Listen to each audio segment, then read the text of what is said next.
Okay, Hey, perfect. how's it going? Can you hear me? Yes, I can hear you good. How about me? I just have my AirPods in. You're good. Okay, You're good.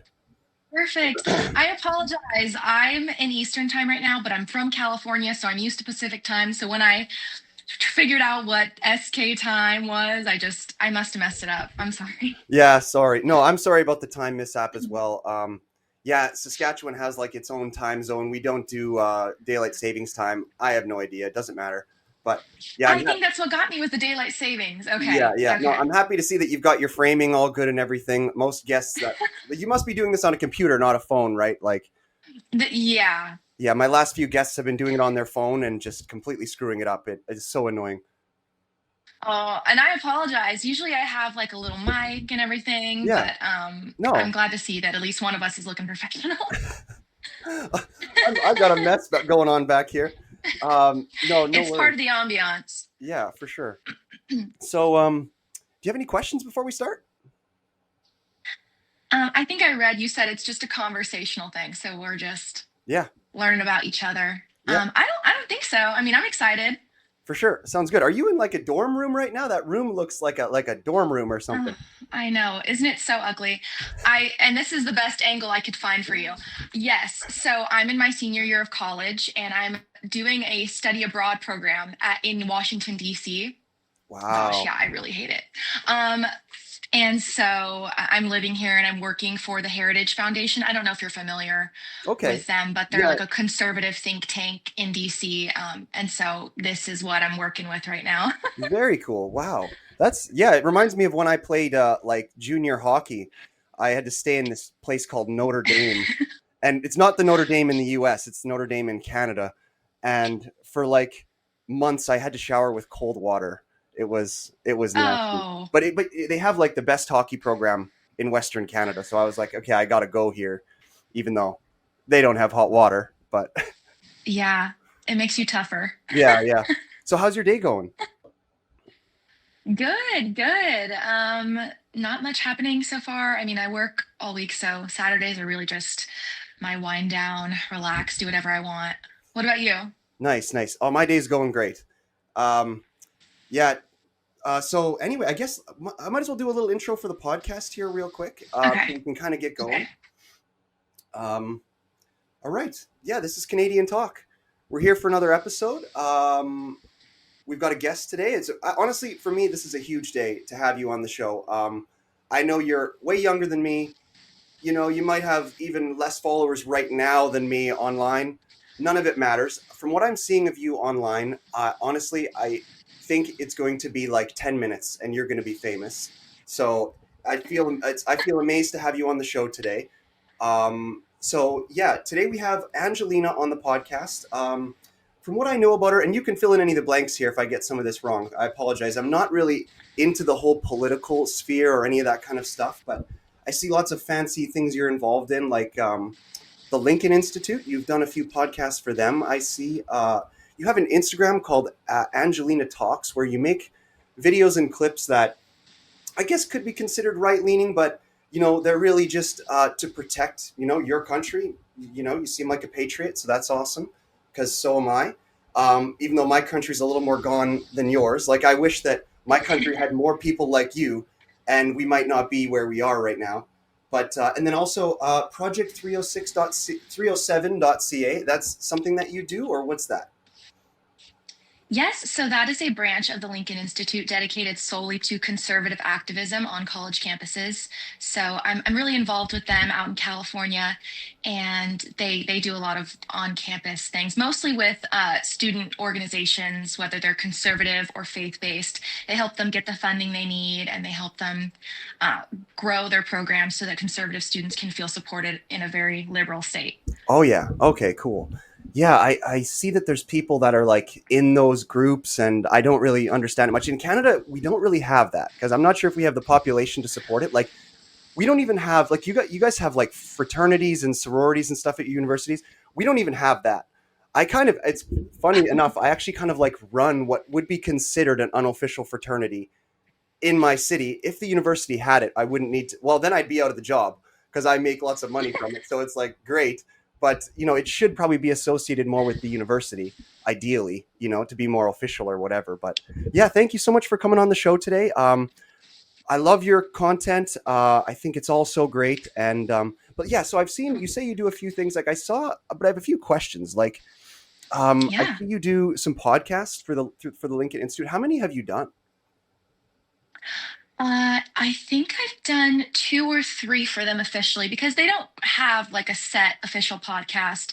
I joined with them just this past year, and in any way I could try to help out with their digital media. And so I help with their social media a little bit. And a big part of me coming in was just I really wanted to make students the face of the organization. And so a lot of college students I've interviewed, different backgrounds too, different beliefs. But one of them was this great young man who's from Iran, and he Yeah, has these crazy, not crazy, but he has these really interesting views on the yeah, yeah. conflict between Israel and Palestine. And then we have another girl, Sarah Stock, who's incredible too, and she's a little bit different. She's actually from Canada, and so we Yeah, talked a no, I'm lot a about huge fan of her. um, Sorry to interrupt, but yeah, I'm a huge fan of her.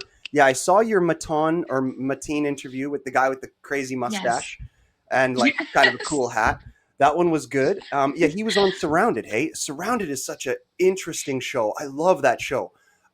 You Oh were on my a gosh, show that yeah. looked kind of similar to it. What is it called? The DAF show? Or I was going to ask you about that. Oh, yeah, Dr. Daff. I actually was on an episode of Surrounded. No It was the way. one where it was, yeah. So it was, I believe, 20 or 25 conservatives versus one LGBT activist. Oh, you were on So I that was on one. that Yeah. episode.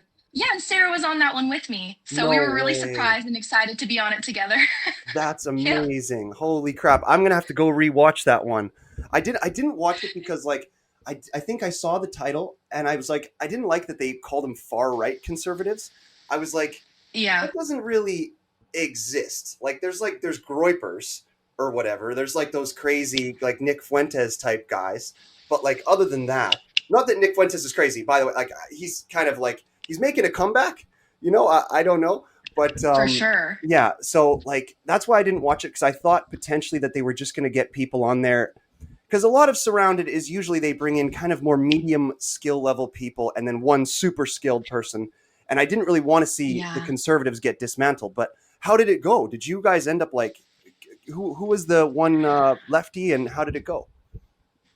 His name, the person on the left who was the LGBT activist, his name is Xander Moritz. I think I'm saying his last name right. He owns a nonprofit dedicated to LGBTQ people. He's really big on like local school board meetings in Of course he Florida, does. trying to advocate for the LGBT. Yeah. And so Yeah. what I talked to him about, what I debated him on was that I think it's extremely unethical to gender transition children. I think it's something that's abhorrent and we should totally turn away from that. So we had a little back and forth there. But we actually had some really, really great conservatives. I do not think he won that debate by any means. We had Yeah. Christian apologists there. We had Sarah who talks to him about just the health implications of living a gay lifestyle. Yeah. And those facts are hard to hear, but it's important that people hear them because from a young age, in California at least, we are fed a certain agenda saying this lifestyle is completely normal, it's healthy, it's natural. And then when you dig a little bit deeper, you realize a lot of things have been hidden from you Hmm. to make it seem that way. So, Totally. Well, I've got so much to say about that, but we can just like start from like I don't even know how there could be a back and forth to do with the child transitioning thing. Like I'm not let's to avoid us just kind of massaging each other here back and forth because like yeah. I won't I agree with a lot of what you say, but we'll try to avoid that too much just kind of patting each other on the back. But I really don't know how Okay. there can be a back and forth with the trans issue. Like I recently did an interview with a lady that like I don't I, I was honestly I got her on and I had so much animosity towards her because she's a comedian and she made like a video mocking Charlie Kirk's wife like days Mm, after the thing happened. And I was so mad about it and I got her on the show and basically just shamed her. But at the beginning, kind of we started by talking about a little bit of trans stuff and it just got out of hand so fast. Like I hate that with left-wing people, it seems you can't even have a discourse. Like immediately if you say one thing they don't like, it's like I'm going to call you out on your rhetoric and this is hateful and hurtful and violent. And it's like I'm just, what are you talking about? I'm first off in Yeah. the podcast, I wasn't even saying it. I was like, hey, this is what somebody on the right might say. I was like playing devil's advocate, and it wasn't even, and Right. I was parroting ideas. And she still just throws me under the bus, and man, it went off the rails. But to jump back to what you said about the gay thing, and yeah, Sarah Stock, I'm a huge fan of her, and I did see the clip of her of that part of uh, Surrounded that she was on. Sorry if I'm talking too much here. Um, No, no, you're good. okay, and so like, because I actually grew up, my parents, I was raised by two lesbian women in Canada. So I feel, and I even wrote a book on this. I never put it out because like I feel like books are pretentious a little bit, but um, there are a lot of, I had a great upbringing. I think my parents did a good job, but there is tons of insights that can be made into, you know, the gay lifestyle, what it's like for a family unit, and what it's like for a child, and then the two gay or lesbian people as well. Like, how does it hurt or benefit them? Because I can tell you from Mhm. myself personally, um, I had a good upbringing because I feel they may have been overcompensating quite a bit, but I tried really hard in school, probably to overcompensate for feeling like weird. A lot of what I felt growing up Yeah. was I grappled with a lot of embarrassment growing up, like feeling embarrassed about my parents. And when I was younger, I didn't realize, oh, hey, that they're different. They're them, and you're you. You don't have to feel embarrassed just because your parents are gay. It doesn't mean you're gay. And even if you were gay, you don't have to feel bad about it. But as a kid, I didn't understand that. So like, I totally get a lot of the right wing motivation to preach it, whether it be preaching against the trans thing or preaching against a gay lifestyle. I totally get it because there are ups and downs. I think that the ideal scenario, with a, what do they call it when you have like a normal family? Like A nuclear a family. nuclear family. Like there is a reason that that's what, the Bible has in it, and that's what it promotes and stuff like that. So, yeah, I just wanted to say that. I thought you might be interested to hear that that was my upbringing, and it goes along with that because a lot of people who are, pro gay rights or whatever, they will just rainbow coat the whole thing, but really I have a lot of Yeah. insights on a lot of the negatives of it. So Yeah. so anyway, yeah, That's just a question. incredible. Thank you. Oh no, So no, thank you for sharing. yeah. Because I totally understand. I did not grow up with this same viewpoint. I grew up in a family that was very pro LGBT. I have my mother had 8 siblings and a couple of them are gay. I grew up with that normalized around me. And so saying the things I say now, it is not coming from a place of judgment or shame. It is truly just coming from realizing both what God has laid out for us, but also just through like hearing these statistics and Yeah. learning and seeing what it looks like. So Yeah. thank you for sharing that. You bet. Yeah, at the very least we should try, like, if the left is going to promote what they promote, there needs to be another side promoting what they believe to be, helping people. So, and that's the goal at Yeah. the end of the day, is helping people, So that's the Yeah. point of politics. Too many people think that the point of politics is just like, hey, let's argue. Really, at the end of the day, politics Right. is a good thing. It's meant to stop us from wars, ideally. Right. Yeah, Right. yeah, Totally. And I say this all the time when I'm on these debates or when I'm talking one on one with people who are asking me really hard questions is I don't want my politics to ever get in the way of the love I have for other people because at the end of the day my politics are just my morals and my values that if they are who I am as a person. Did I vote for Trump? Yes. But if Trump goes and does something I don't like, I'll call him out on it. And so it's not like I have um, this blind support for somebody or something. It really is just stemming from who I am as a person. So I totally agree that the end goal of politics is really to get to a place of peace, to make our families, our countries, our world better. And that's what I want to do. I for don't sure. care about the labels, although I would say I'm conservative. I don't care about the labels as much as I care about making a real impact on our Yeah. society. Oh, that's awesome. Um, yeah, you definitely are knee deep in it. I mean, you have an internship in DC, which is pretty impressive. Um, Couple more questions I had for you was like, and I want to get into what inspired you to get into politics and get into, Yeah. whatever it is you do with your internet presence. But first, I wanted to just like, because you were going through it way back when I interrupted you. I saw that you did an interview with not just Sarah Stock, but I think her name is Yeonmi Park. I saw her on Rogan, Yes. and Yes. and you interviewed her. What was that like? Because she is like pretty world famous for being like a hero. Oh, that was surreal because same as you, I saw her on Joe Rogan and hearing her story was just insane. The Yeah. details and just the horrors she went through. And so, with my organization in California, what's so awesome, one thing that's so awesome about them is they have the opportunity to bring in people like this pretty often, and they speak to our organization and they share about what brought them to the conservative movement.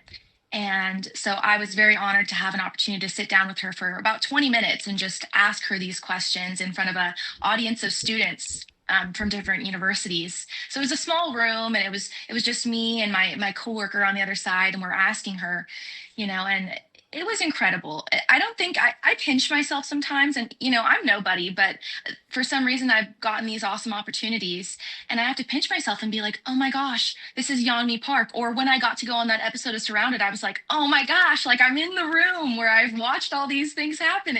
It never is like not so cool to me.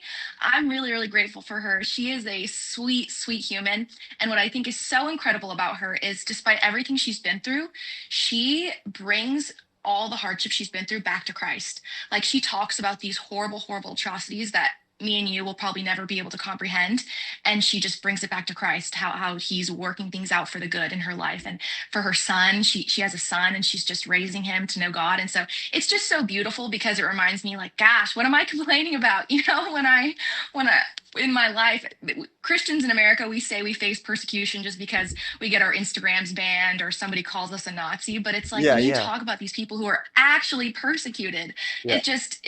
it brings you back down to earth. And I was an awesome experience. Wow, that's amazing. Yeah, I feel like that's one of the big differences between the left and the right too. Like it's like, well, I guess it's a difference right down to the actual philosophy of it.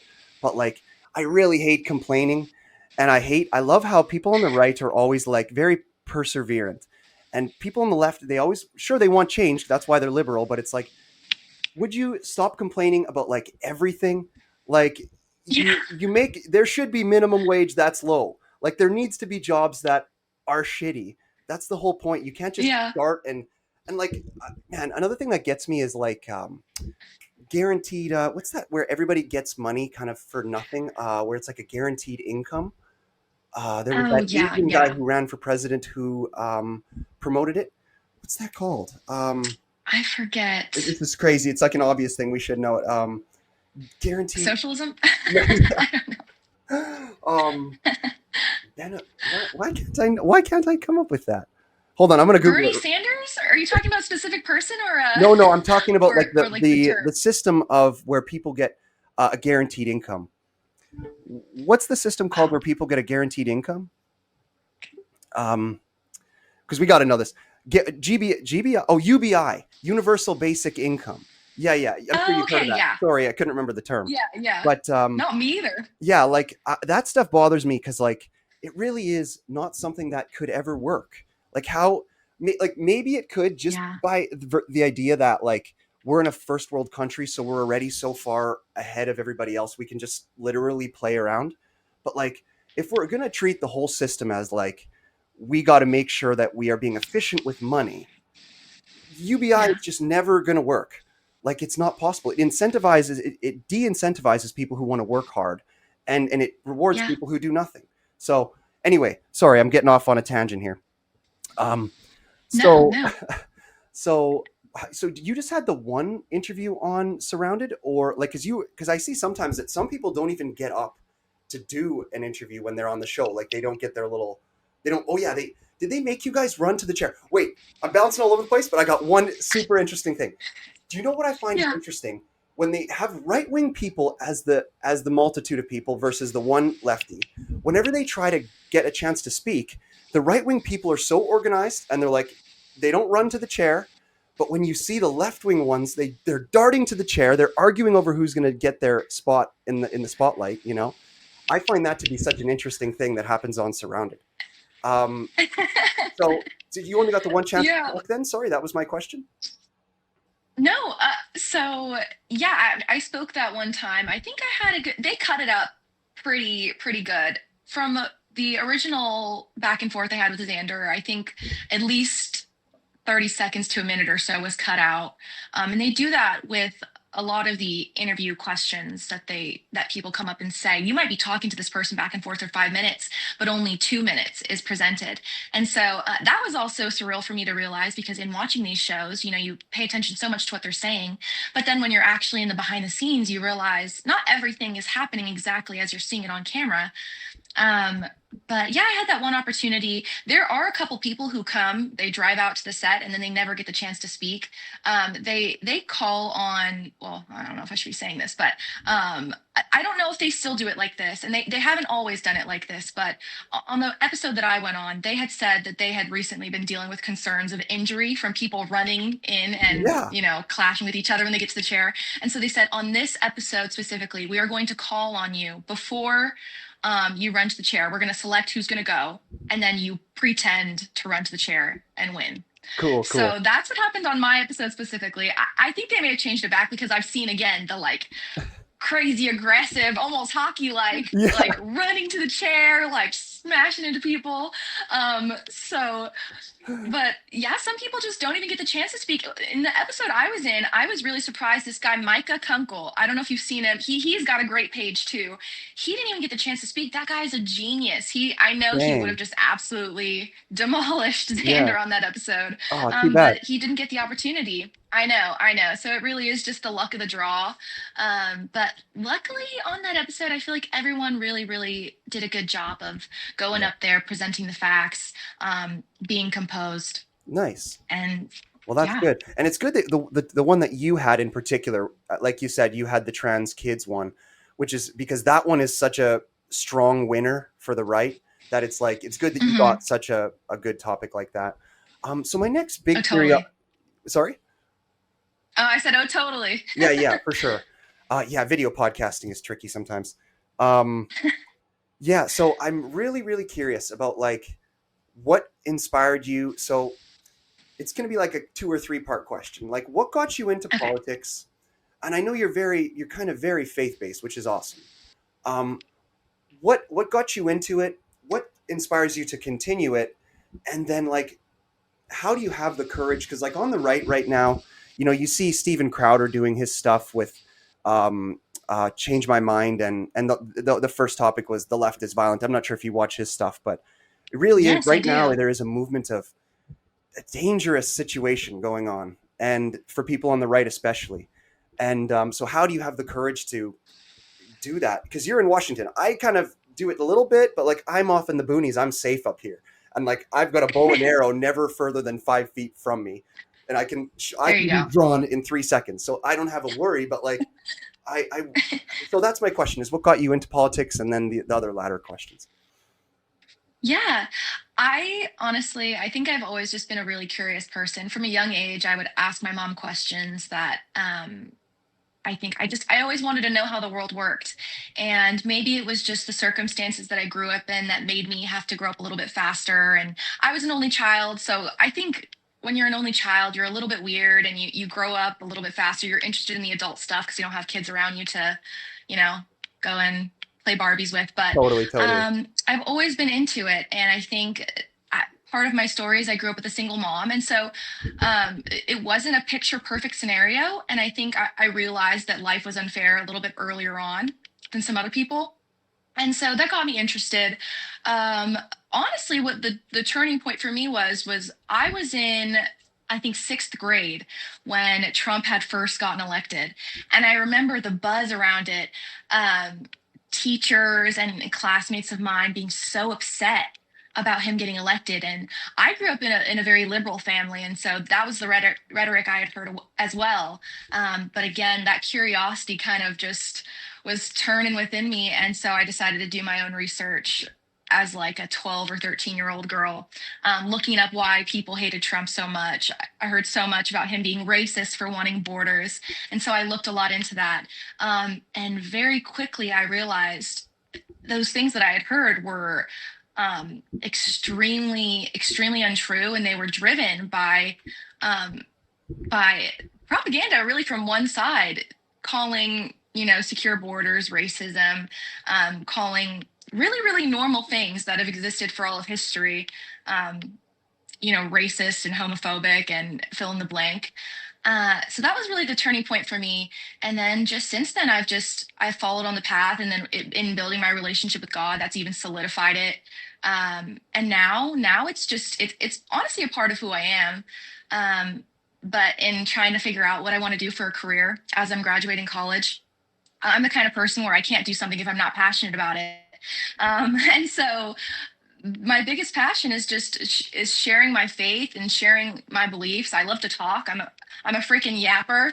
So I Yeah, figured politics in some capacity would be a good yeah, idea. we have So similar that's my branding. goal. Sorry, just to interject. Yeah, we have similar branding in that sense. I really actually don't talk that much outside of this, but like, yeah, your page is Angelina Talks and mine is Canadian Talk, which is very funny. Yeah, Yeah, I like to talk a lot, but yeah, please continue. Um, totally. So yeah, and so with graduating college, and then of course, with Charlie Kirk being murdered, it just, I think for so many young Americans, young and old, it lit a fire under us to realize this isn't just a back and forth conversation we're having on a debate YouTube channel. It's not that simple. It really is the difference between um, good and not evil. to really character. Yeah, it's between good and evil. And I think that was just, it was in our faces. It was on our phone screens, seeing a man be murdered in front of hundreds of people. And so I think that that really locked it in for me that this is a movement that I want to be a part of, that fight between good and evil. And I want those same people. I mean, I grew up thinking one thing. I was on the left for a while.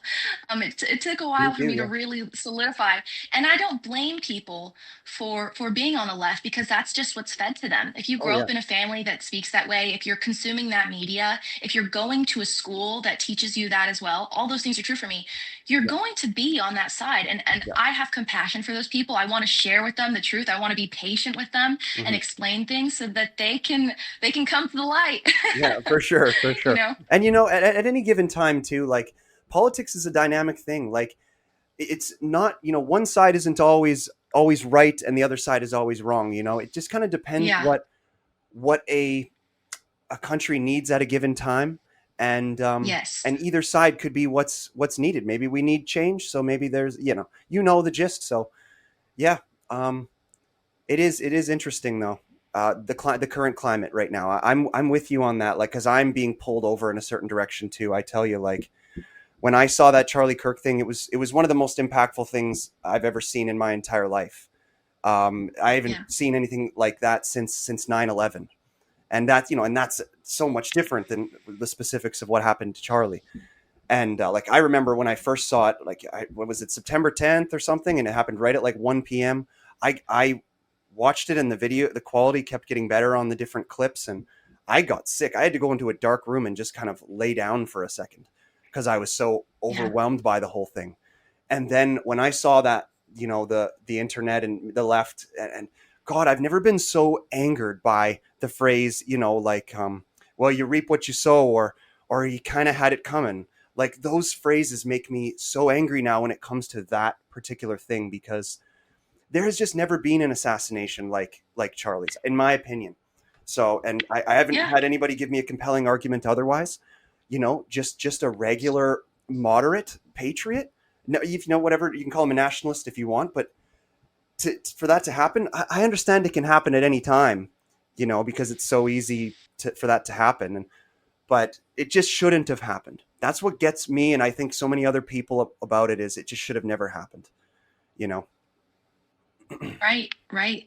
And to continue with that, I think again on the topic of Christian persecution in America and in Canada and in Europe, we're not used to seeing Christian persecution on the level that it really exists in the rest of the world. Where did this We're come not. from? Like it's all of a sudden the West got like I agree with you. Yeah, Yeah.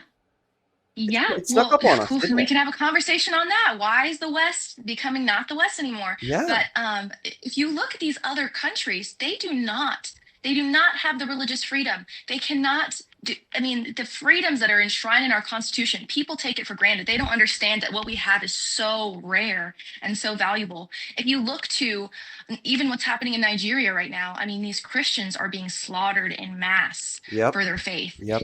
Um, and nobody wants to come and save them. And I think it's funny that we focus so much on, you know, in the United States, like I said, we get so upset when we get canceled on the internet, but real persecution, that's what happened to Charlie Kirk, and I think that's what got us so hard, is when we see that real persecution. It's unlike anything we've ever seen before. And like you said, he was a citizen, he was a moderate. In no way were his views extreme. They were not extreme. I mean, some of the things he said, those were things that Obama was saying in his first administration, to have a strong border. Oh my gosh, they called Yeah. Obama the deporter in chief, for goodness sake. Yeah. Yeah. So it really goes to show what's at work.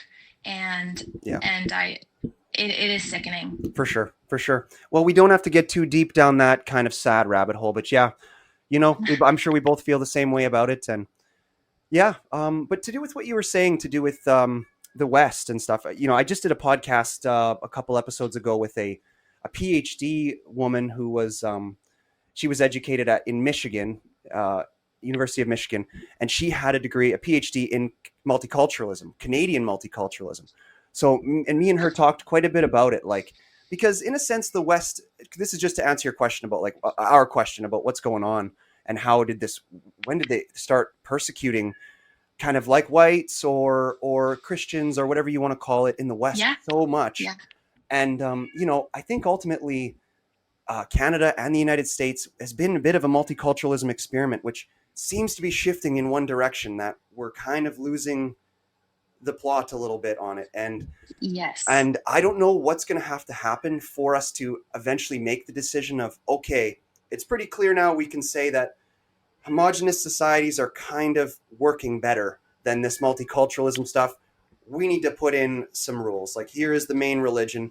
You can have your religion. You can be Islamic in the West, but hey, maybe you can't have a church though. We don't allow building the churches. We just allow, like, Mm. maybe some stuff like that needs to happen, because God, for me, it's funny. Like, I see Don Cherry getting canceled, or things like, I have my weird little world, but I see things like that, like awesome people like Don Cherry, who represents Canada, and people are thinking he's bad.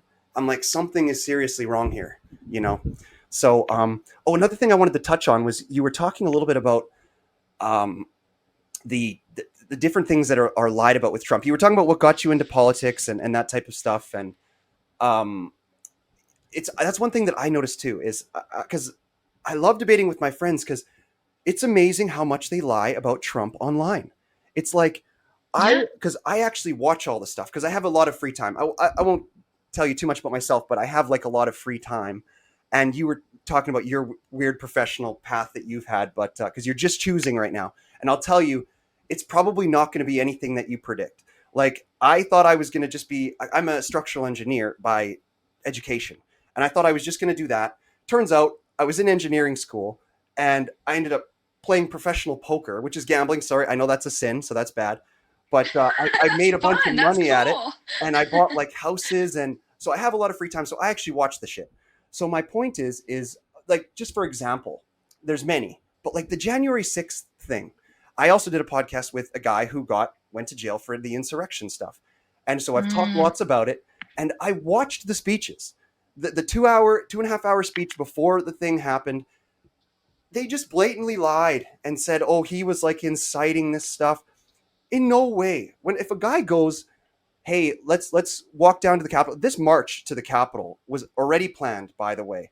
And then in his speech, he's like, let's peacefully march down there and see how things go. Like, he literally said nothing inciting violence whatsoever.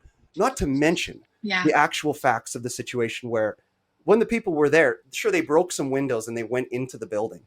But for that many people to be there, and for only one person to get killed, like, accidentally, or whatever happened with the gunfire, or whatever happened with that, that's remarkable, to be honest. If you look at, like, the left, or you go BLM riots or something like that, and you go, sometimes there's a few thousand people involved in ransacking a part of the city, Yeah.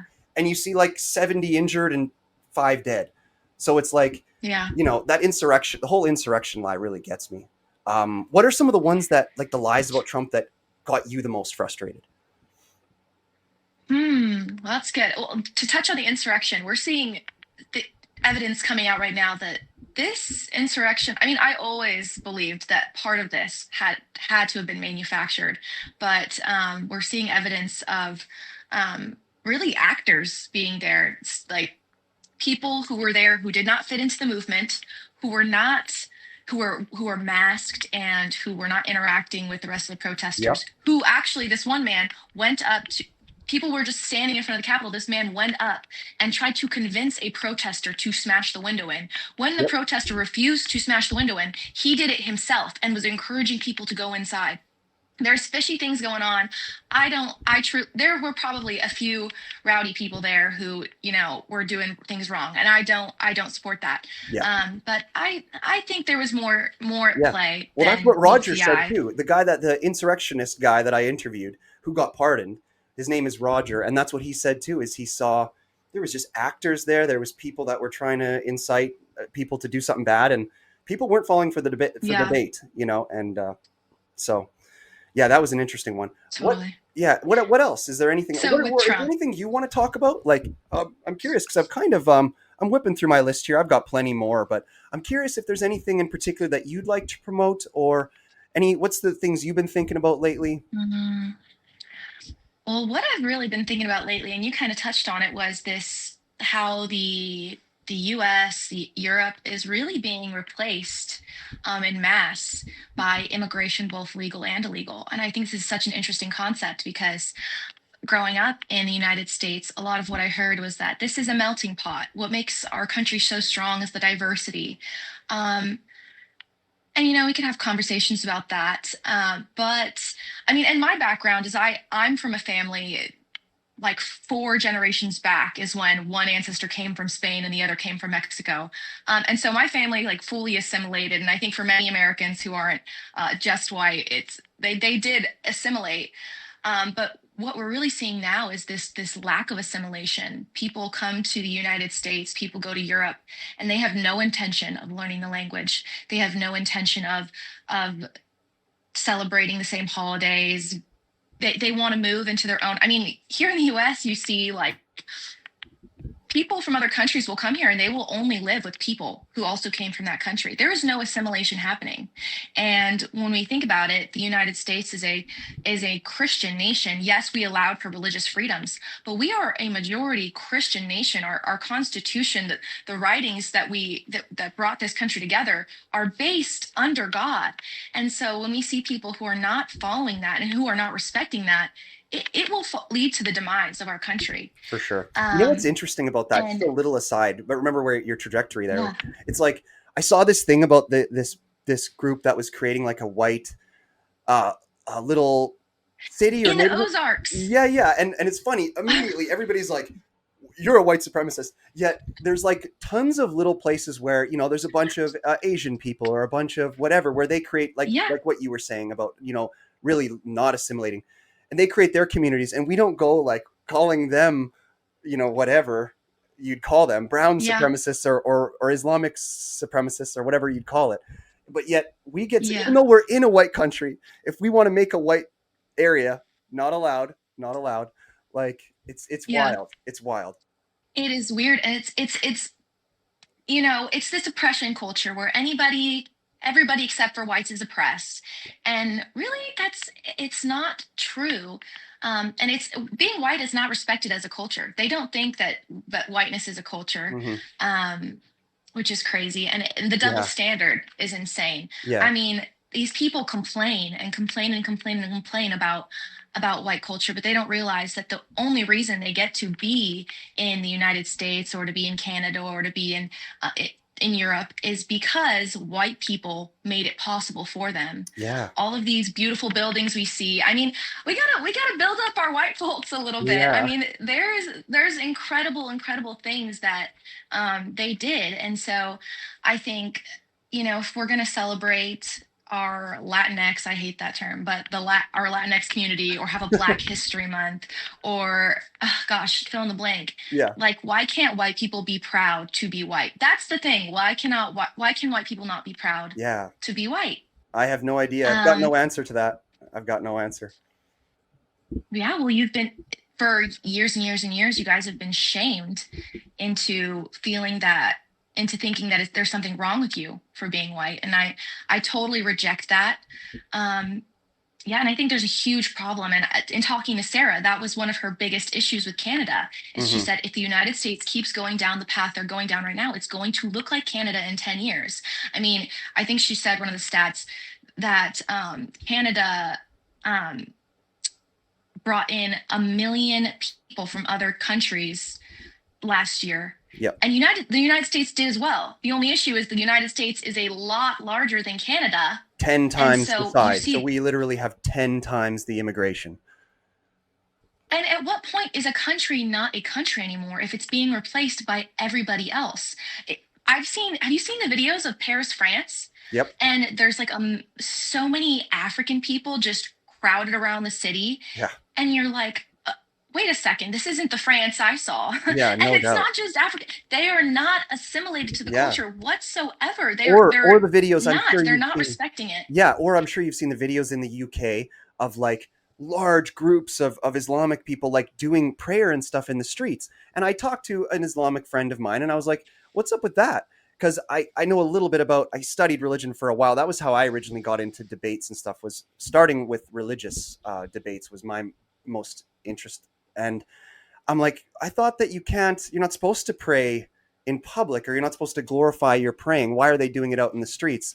Isn't and all the rules that they have for where they pray, they're breaking all of them by doing it Hmm. in the streets. And I'm like, why are they doing that? It seems like they're just kind of trying to like make a splash, or kind of trying to counter assimilate, I guess, right? Yeah, yeah. So it'll be interesting with where our countries are going to go Mm-hmm. Yeah, going forward, yeah, because I think there's something really scary about it. yeah, Because I think what made these nations so great is that there was shared values between these people who are coming to the United States, who are in it and throughout Europe, is that they shared these same morals, the same values, and most of the time the same religion. yeah. And so, I don't know. I don't know if our countries were ever meant to have diversity in this capacity. Hmm. Um, Yeah, so we'll it's a see. scary thing. Hey, we'll see. I know, but yeah, we're gonna have to figure out where that tipping point is. That's for sure. Or maybe all of a sudden a Hail Mary will happen and it'll all start working. Who knows?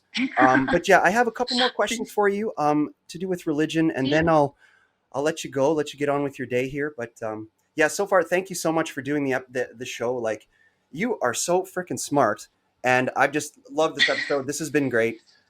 So yeah, I just have a few more questions for you to do with religion, and then yeah, we'll call it an episode. Yeah. Yeah. Bring it on. So tell me a little bit about your faith and stuff, because I'm not really a religious person. I started out early in my life with a lot of interest in it.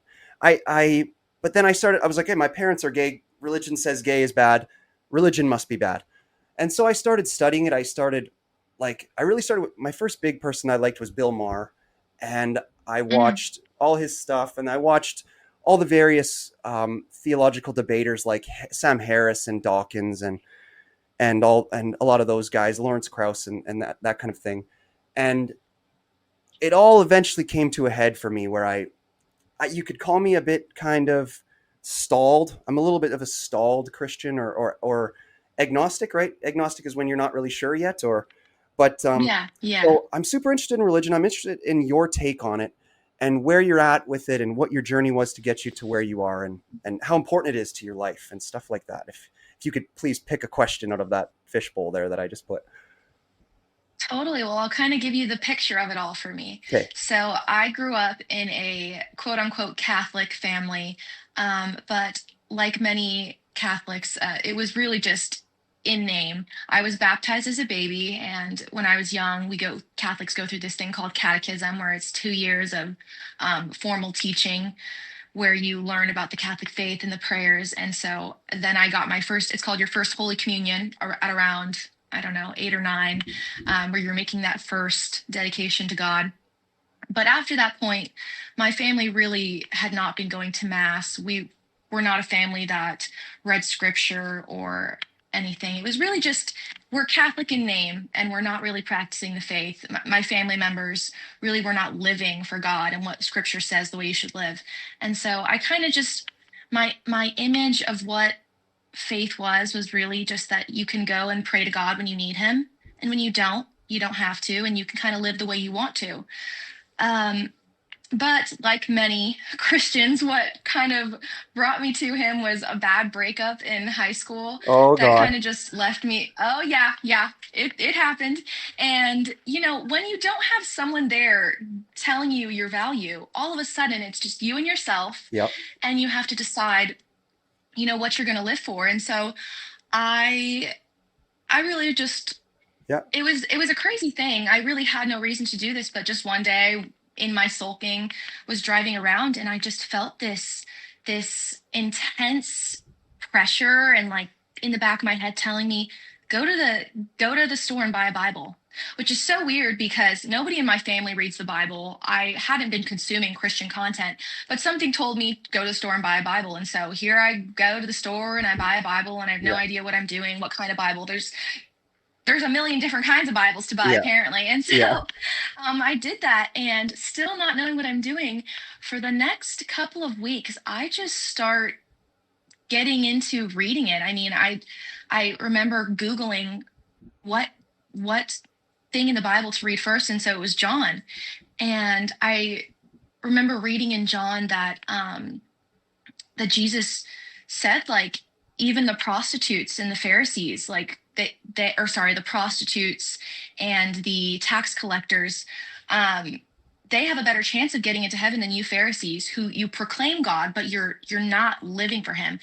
And that's kind of where it started clicking for me that being a Christian wasn't just an image, a facade that you had. It's a lifestyle that you live. It's actually placing your faith in him.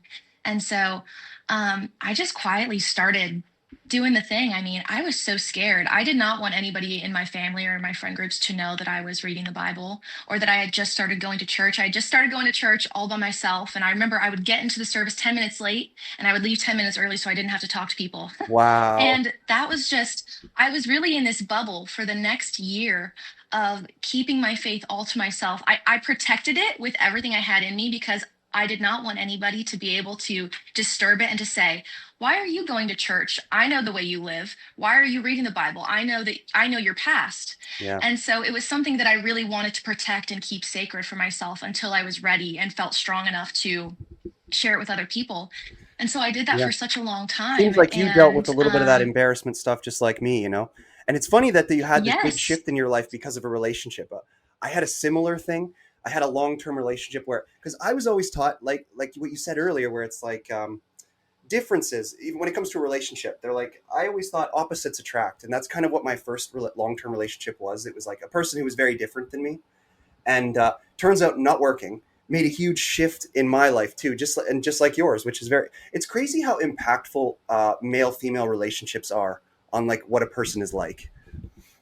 yeah, well, we can make them our God. It's so easy to put another person on a pedestal and to say, you are my source of joy, happiness, comfort. You are everything to me.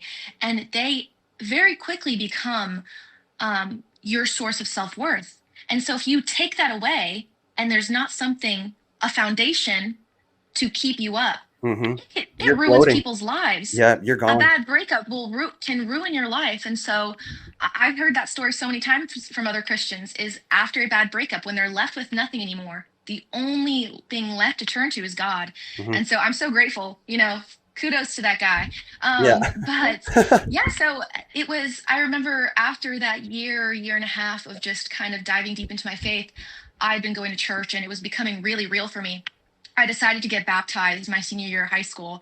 And that's where it was like, I was like, surprise to all my friends. And, they had no idea, but they were so awesome about it. And so I invited my closest friends to my baptism. And long story short, I was not going to tell my family. about me getting baptized because I just knew I already knew what I was going to hear. What are you doing?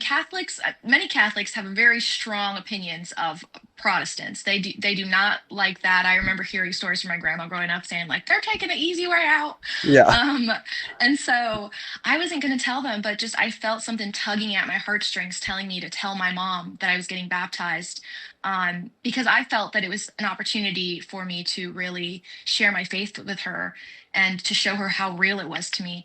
That backfired on me. They were very upset, and so my baptism really, it was a really hard time for me because there wasn't any familial support, and my friends, while kind, they didn't understand what was going on. That decision was really coming from a place of just God and me. I really had to walk in faith with him and tell him, everyone around me is upset with me. Everyone around me doesn't understand what's happening right now. But I trust you. I have faith that you're going to carry me through this. And it was a really powerful thing. And it makes me emotional just thinking about it because when I had nothing, he was still there. And that's the comfort that I find because, everything in life is not guaranteed to us. I mean, one day we're all going to be old and wrinkled, and our partners might be dead, and we might be all alone. But the true and lasting comfort for me Yeah. is that I will always have Yeah. something right there by my side, and There you that's go. God. And so, Yeah. for better or for worse, I'm sticking around with this dude for the rest of my life, and Good he stuff. has to deal with me. So Nice, nice. that's a little bit about my faith story. Nice, nice. Yeah, it's very easy to let your ego get ahead of you and like make you think that, oh, everything will always be fine. Like I never need a safety net. But yeah, I think we all need a safety net. Some people find it through life does it to them. Some people do mushrooms and it's like that, that scares them enough that they, whatever it takes. Oh yeah, But it's all good as long as we all kind of end up in that place, because ego's a yeah. bad thing. Uh, and yeah, I mean, well, thank you so much for coming on the show today. With that, I'll say, yeah, that was Angelina, guys. Go find her on Instagram at Angelina Talks. Go watch her podcasts at the Lincoln Institute. You can find that on YouTube. Project307.ca. There's that. And yeah, thank you so much for your time today. Is there anything else you want to say? I had a great time. Thank you for asking such great questions. And I'm excited to keep seeing what you're doing. You're doing a Cool. great job, All right. seriously. Okay. Thank you so much. That's Canadian Talk.